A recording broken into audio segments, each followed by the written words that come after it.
ini kita akan membahas mengenai masalah lerak ya. Seperti kalian lihat di depan ini. Nah, ini adalah lerak ya. Jadi lerak ini sebagian menyebutkan dia klerak. Nah, kalau orang Sunda ini nanti menyebutnya dia rerek. Kalau orang Palembang menyebutnya lamuran. Kalau orang Jawa menyebutnya werak. Semuanya sama ya. Nah, lerak ini biasanya hidup di hutan ya. Jadi kenapa dia hidup di hutan? Ternyata tanaman lerak ini nanti memiliki akar tunggang dan akarnya kompak, sehingga tanaman lerak ini bagus untuk pengendali erosi dan juga menahan dari angin, sehingga dia tumbuh liar di hutan. Nah, hutan yang sering hidup atau ditinggali lerak tersebut adalah hutan-hutan tropis, sehingga Indonesia ini penghasil terbesar juga untuk lerak. Nah, di daerah mana? Di daerah Sumatera ya, dan di daerah Jawa. Kalau di Sumatera biasa di Palembang ya. Kalau di Jawa biasanya di Kediri, kemudian di Banten, dan kemudian di Madura. Seperti itu ya. Biasanya tanaman ini dia memiliki tinggi, tanaman yang menghasilkan buah lerak ini memiliki tinggi sampai 50 meter. Dan tanaman ini bisa menghasilkan buah itu umur 5 sampai 15 tahun. Dan kita tidak perlu repot untuk mengambilnya karena dia akan jatuh sendiri. Ya. Nah, tetapi saya pernah melihat di sosial media ya, ternyata ini ada di Surabaya mereka tanam ya. Malah mereka tanam itu di lokasi sekolah, 3 sekolah. Sehingga mereka kalau mengadakan praktikum tinggal ambil di depan sekolahnya, seperti itu ya. Nah, kemudian kenapa sih lerak ini perlu gitu ya?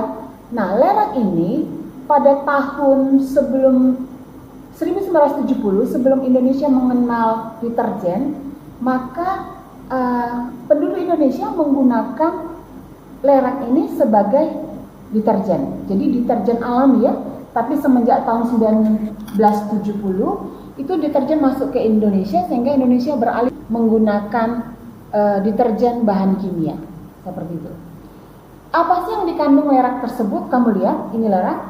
Ketika saya letakkan atau saya masukkan ke dalam air, kemudian ini kita tekan seperti ini, maka dia akan membuat sensasi buih ya. Jadi seperti ini. Nah, buih ini digunakan untuk mengangkat kotoran.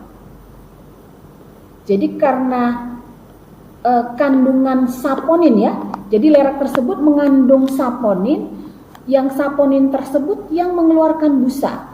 Nah, busa ini gunanya adalah untuk mengangkat kotoran.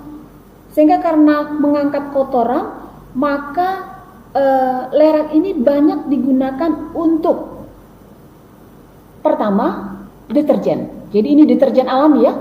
Jadi lerak ini digunakan untuk bahan pencuci pakaian. Jadi untuk bahan pencuci pakaian itu malah pakaian tersebut ini tidak merusak pakaian, tapi justru menjaga warna pakaian tetap utuh. Nah, ini salah satu keuntungan deterjen dengan menggunakan lerak ya, dibanding dengan menggunakan bahan kimia. Kemudian keuntungan dengan menggunakan lerak tersebut bahwa ini ramah lingkungan ya. Jadi karena dia berasal dari pohon langsung kita bisa gunakan, sehingga ini ramah lingkungan atau tidak merusak alam. Seperti itu. Nah, karena kandungan daripada saponin tersebut, maka lerak tersebut selain mencuci atau sebagai deterjen, kita juga bisa gunakan sebagai pembersih wajah.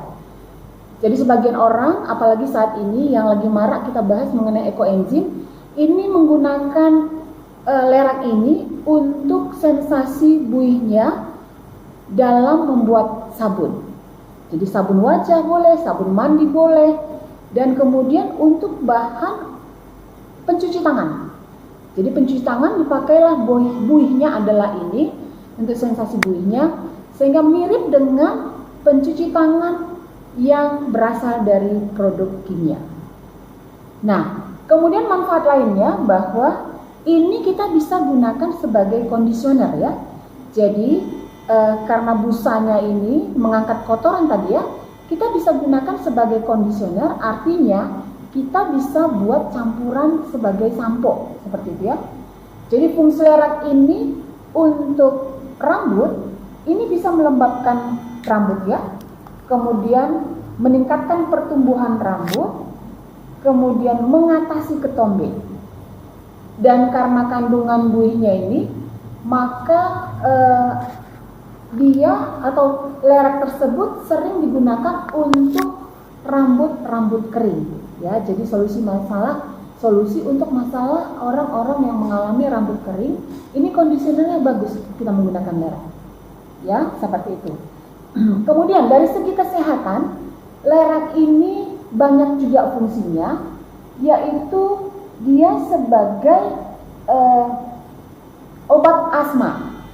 Kenapa sebagai obat asma? Karena lerak tersebut memiliki zat anti-helmintic ya, helmintic. Jadi ini dari segi kesehatannya. Kemudian penelitian lebih lanjut juga bahwa lerak tersebut ekstraknya ini bisa digunakan untuk menghambat pertumbuhan kanker. Ya, ini untuk penelitian lanjutnya. Dan saat ini banyak dari kita atau banyak dari beberapa penggiat-penggiat lingkungan itu beralih ke lerak karena lerak tersebut ramah lingkungan ya. Jadi ternyata masyarakat atau penduduk bumi sudah banyak memikirkan hidup berkelanjutan, sehingga orang sudah mulai melirik tanaman-tanaman atau bahan-bahan yang berasal dari alam. Salah satu contohnya lerak ini ya.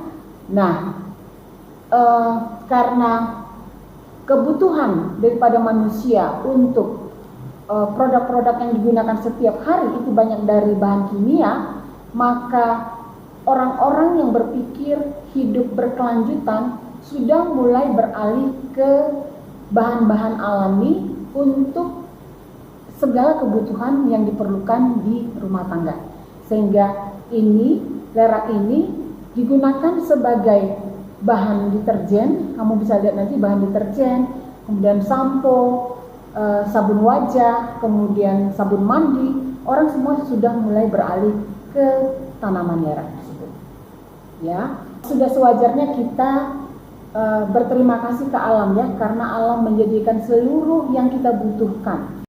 Demikianlah pembahasan saya mengenai masalah lerak. Apabila ada teman-teman yang ingin lebih lanjut bertanya, boleh tuliskan di kolom komentar. Terima kasih.